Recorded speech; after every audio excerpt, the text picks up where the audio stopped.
Good morning to all of you.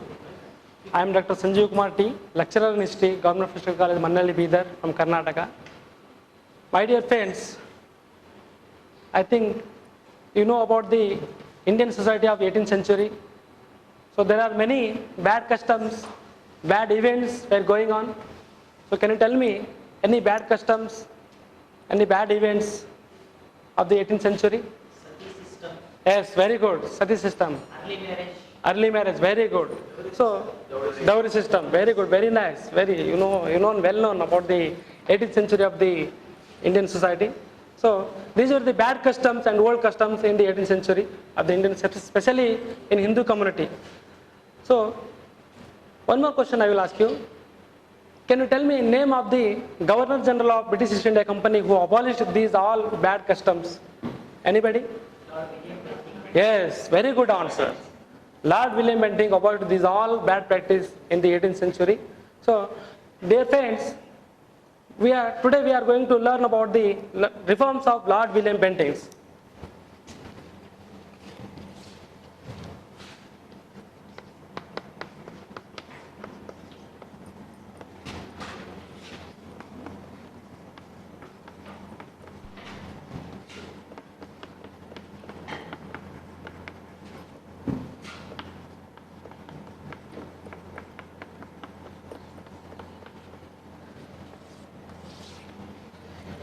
Please take down my points.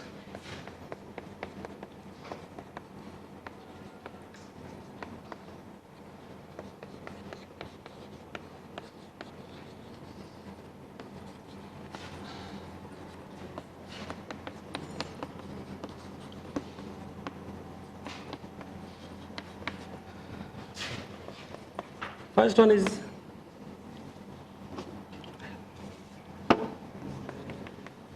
financial reforms. Second one is judicial reforms. Third one is administrative reforms. Fourth one is educational reforms. Fifth one is social reforms. Sixth one is public works reforms.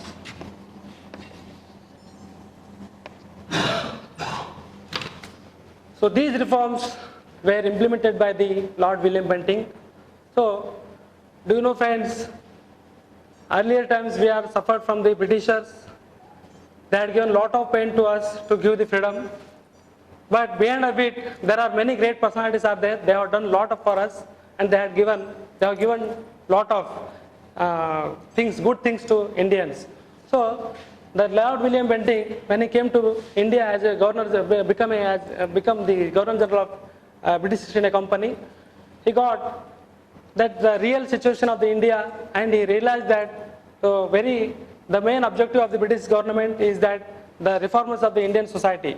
So when he came India, means the entry of the Lord William Bentinck, it begins the new era of the many ways. And he was a man of capacity resolution, and inspired him by his previous experience in Madras, and he reconsolidated and reorganized the administrative system in the India. So first of all, let us know about his financial reforms. Lord William Bentinck appointed two committees to inquire on the military affairs as well as civil affairs to give their recommendations. And the inquiry committee went into the whole matter and made their recommendation.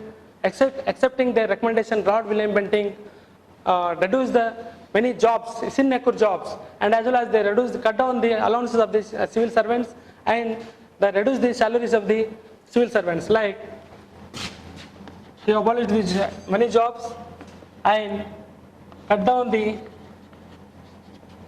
allowances and salaries, reduce the salaries. So these are the major reforms in the financial reforms which were taken by the Lord William Bentinck. So it was made him to save more for the treasury of British East India Company. Let us know about the second reform, that is called judicial reforms. In judicial reforms, the judicial system of the British East India Company faced three evils, which the delay, expense and uncertainty. The provincial courts were not doing work properly under the control of Lord William Bentinck. At that time, the judges were entertaining and they did not have the much knowledge on the court's activities, and they were failed to maintain the law, as well as they were failed to protect the people by the oppression by the police. So these were the major administration development of the judicial system, and he was abolished the judicial provincial courts and as well as circuit courts. When of that, he established the district courts and as well as municipal courts.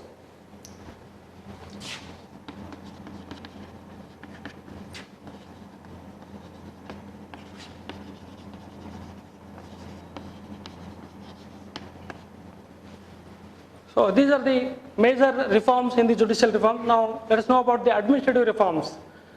The Lord William Bentinck revised the policy of Lord Cornwallis because Lord Cornwallis had no faith among the Indians and he did not allow to work the Indians under the control of British East India Company. When Lord William Bentinck came to India, he realized that it was very expensive to employ the Europeans, and he decided to give the Indians, means educated Indians, to work under the control of British East India Company, and he permitted to Indians, educated Indians, to work under the British East India Company. So it is the administrative reforms of the Lord William Bentinck, and also he established many commissioners, he appointed many higher officials to look out the administrative systems. Now let us know about the educational reforms. So as regarding educational reforms, Lord William Bentinck brought various reforms, means he stated that the main objective of the British government is that they promote the English education in India and as well as to establish the English schools in India. So he established many schools, English schools in India.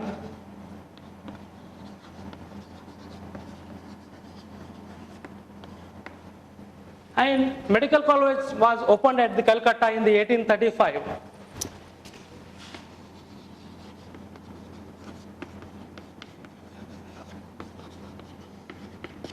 So these are the major reforms which have been implemented under the control of Lord William Bentinck.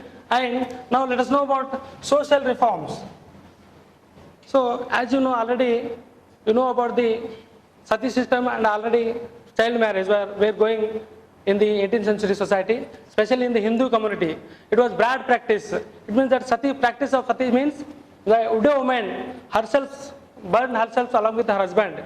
It was bad practice which was going in the Hindu society, and one more bad custom was there, that is child marriage. So these were the bad practice were going in the 18th century. It was noticed by the Lord William Bentinck and he abolished the sati system of sati and child marriage were abolished by the Lord William Bentinck. It was a major reform who taken the very keen interestingly. And now let us know about public reforms. Public reform means that he encouraged his main, he was given more importance to irrigation development and as well as public works. The Grand Trunk Road was built from Calcutta to Delhi, and one more road was built from Mumbai to Agra.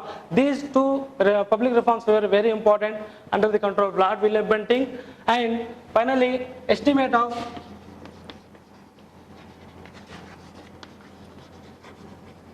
Bentinck. He was not famous for his war, he was famous for his reforms.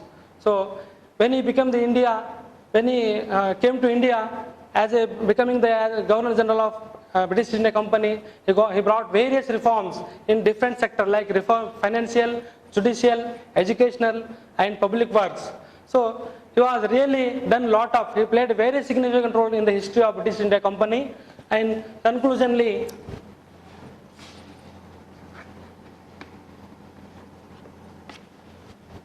he was only the Governor General acted on the theory of the welfare of the Indians was the main duty of the British government, and he was very famous, and he was greatest general of the British East India Company. So with these few words, so really friends, one more thing I would like to remind you, reading history is very simple. Reading history is very simple, but making history is very difficult task, but it's not impossible, because we have